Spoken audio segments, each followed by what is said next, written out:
ఓం నమః శివాయ. శుక్లాం శుక్లాం వరదరం వరదరం విష్ణుం విష్ణు శశి శశి వర్ణం ఓం చతుర్భుజం. గట్టి చెప్పాలి.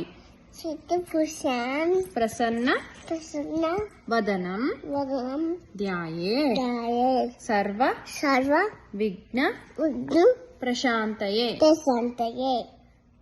ఓం ఓం గురవే గురువే సర్వ సర్వ లోకానాం లోకన భిషజే విశతే భవ భవ రోగిణాం రోగిణ నిదయే ఇదయే సర్వ సర్వ విద్యానాం విజ్ఞాన దక్షిణామూర్తయే నమః. పశునమ దక్షిణా దక్షిణ మూర్తయే మూర్తయే నమః. నమః.